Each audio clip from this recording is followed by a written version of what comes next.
بہت سے استعفے آ سکتے ہیں، بلکہ ایم کیو ایم نے تو یہ بھی کہہ دیا ہے، بڑی ایک اسٹیٹمنٹ آئی ہے ناصر حسین شاہ کی طرف سے کہ الیکشن کی صبح M Q M back out بھی کر سکتی ہے. بڑی خبر ہے، اس پہ بڑی تفصیلی ایک قسم کا ویلاگ پہ بات کریں گے. لیکن اس ٹائم بات کرتے ہیں جو بڑا ہی ایک ہاٹ ٹاپک بنا ہوا ہے، ہاٹ ڈسکشن ہو رہی ہے اس ٹاپک کے اوپر، وہ ہیں عمران خان کے وعدہ معاف گواہ اعظم خان، ٹھیک ہے، جنہوں نے آفیشیل سیکرٹ ایکٹ کے تحت جو عدالت قائم ہے اڈیالہ جیل میں، اس میں انہوں نے سٹیٹمنٹ دی ہے اور یعنی اپنی جو بیان ہے وہ قلم بند کروایا ہے. اور بیان میں انہوں نے کچھ باتیں ایسی کہی ہیں کہ جس کی وجہ سے کہا جا رہا ہے ڈفرینٹ حلقوں کی جانب سے، دوبارہ سے کہوں گی کہ ڈفرینٹ حلقوں کی جانب سے، کہ جو انہوں نے بیان دیا ہے اس پہ عمران خان کافی خوش ہیں، ان کو تھپکی بھی دی ہے کہ وہ جو بات کر رہے تھے وہ یہ اعظم خان صاحب جو انہوں نے وعدہ معاف گواہ بن کر آفیشیل سیکرٹ ایکٹ کی عدالت میں عمران خان قرآن پہ ہاتھ رکھ کے بیان حلفی دیا ہے.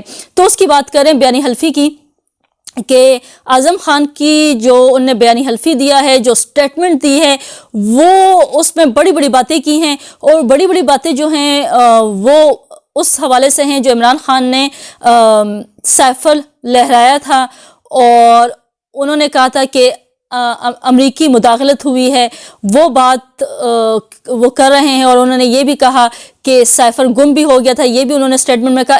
ایز اٹ از سٹیٹمنٹ جو ہے انہوں نے جو بیان دیا ہے، اس کی جو کوٹ ان کوٹ ہے، وہ سب باتیں میں آپ لوگوں کے سامنے رکھوں گی ون بائی ون، کہ انہوں نے بھری عدالت میں کیا کہا، قرآن پہ ہاتھ رکھ کے کیا کیا سٹیٹمنٹس دیں.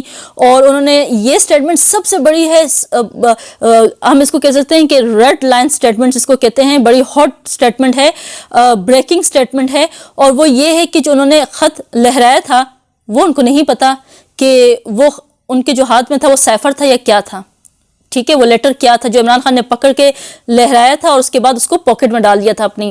تو وہ جو ہے وہ ان کو نہیں پتا کہ وہ خط کیا تھا، وہ لیٹر کیا تھا جو اس ٹائم عمران خان کے ہاتھ میں تھا. اب میں ان کی جو سٹیٹمنٹس ہے ایز اٹ از آپ لوگوں کے سامنے رکھتی ہوں اور آپ لوگوں کو بتاتی ہوں. اور ایک اور چیز کہ میں آگے چل کے آپ لوگوں کو وہ کلپ عمران خان کا اٹیچ کروں گی ساتھ ساتھ، یا اسی ویڈیو میں ساتھ ساتھ اٹیچ کر دوں گی، کہ جب انہوں نے خط لہرایا اس کے بعد پاکٹ میں ڈال دیا انہوں نے، ٹھیک ہے، اور دوسری پرچی نکال کے انہوں نے پڑھ کے بتایا، ٹھیک ہے. اچھا، دوسری پرچی جو نکالی اس میں اب یہ بھی کہا جا رہا ہے کہ عمران خان نے سائفر تو نہیں پڑھا، لیکن ان کے پاس کوئی اور پرچی تھی جس کو انہوں نے پڑھ دیا. خیر، ابھی بات بتاتی ہوں کہ جو اعظم خان کی سٹیٹمنٹ آئی ہے، انہوں نے کیا کیا بیان دیا ہے آفیشیل سیکرٹ ایکٹ کی عدالت میں. اس سے پہلے وہ مجسٹریٹ کے پاس ڈیٹ آپ کو بتاتی ہوں، انہوں نے 18 اگست کو مجسٹریٹ کو بھی اپنا بیان جو ہے وہ قلم بند کروایا تھا، 164 کا بیان جس کو کہا جاتا ہے. اب بات کرتے ہیں کہ ان کی سٹیٹمنٹس کیا تھیں. سابق وزیر اعظم عمران خان کے پرنسپل سیکریٹری رہ چکے ہیں اعظم خان نے سیفر کیس میں بیان دیتے ہوئے کہا کہ میرا 161 اور 164 کا بیان حلف پر نہیں ہوا، اور مجھے نہیں معلوم کہ ریلی میں لہرایا جانے والا صفحہ کون سا تھا. انہوں نے اپنے بیان میں کہا کہ تفتیشی افسر کے سامنے 161 کا بیان بغیر حلف اور 164 کا بیان مجسٹریٹ کے سامنے بھی بغیر حلف کے ریکارڈ کیا. انہوں نے اعتراف کیا کہ 161 اور 164 کے بیان پر دستخط ان کے ہی ہیں، تاہم کہا کہ ریلی میں لہرایا جانے والا پرچے کا علم نہیں ہے. وہ پرچہ بانی P T I Imran Khan نے نہ پڑھا اور نہ ہی کھولا تو انہوں نے نہیں اس ٹائم، اور انہوں نے اپنے پاکٹ میں رکھ دیا، ٹھیک ہے، جیسا کہ میں نے کہا. اعظم خان نے عدالت میں دیے گئے اپنے بیان میں کہا کہ میں نہیں جانتا وہ پیپر کیا تھا. جب عمران خان کو سائفر کی کاپی دی تو وہ پرجوش ہو گئے تھے. اس کاپی میں ہمارے سفیر کی امریکی حکومت سے میٹنگ کی تفصیلات تھی. انہوں نے کہا کہ بانی پی ٹی آئی نے کہا کہ امریکی حکام نے سائفر پیغام کے ذریعے بلنڈر کیا اور اندرونی عناصر کو اس کے ذریعے پیغام بھیجا ہے. سائفر کو اس وقت کے آرمی چیف اور اپوزیشن پارٹیز کے منتخب حکومت کی تبدیلی کے لیے اکٹھا ہونے پر ایکسپوز کرنے کے لیے استعمال کیا جا سکتا ہے. اعظم خان نے بیان میں کہا کہ بانی P T I Imran Khan نے کہا کہ سائفر میں واضح طور پر عدم اعتماد کی تحریک کا ذکر ہے. بانی پی ٹی آئی نے کہا کہ سائفر عدم اعتماد کی تحریک کے خلاف بھی استعمال ہو سکتا ہے. سابق وزیر اعظم نے سیفر کو ملک کے اندرونی معاملات میں مداخلت تصور کیا اور اسے مزید پڑھنے کے لیے اپنے پاس رکھ لیا تھا۔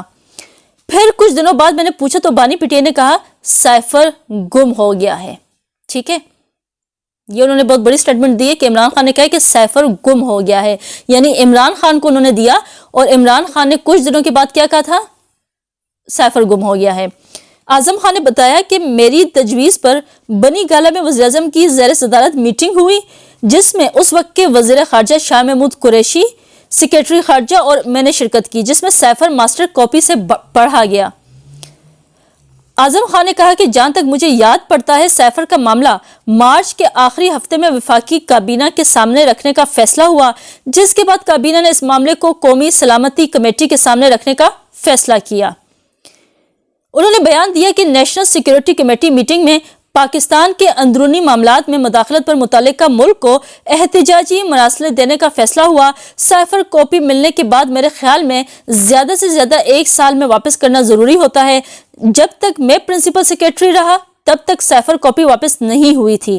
بانی پی ٹی آئی نے کافی بار ملٹری سیکریٹری اور دیگر سٹاف کو کاپی تلاش کرنے کی ہدایت کی اور یہ کام وہ دونوں کر رہے تھے۔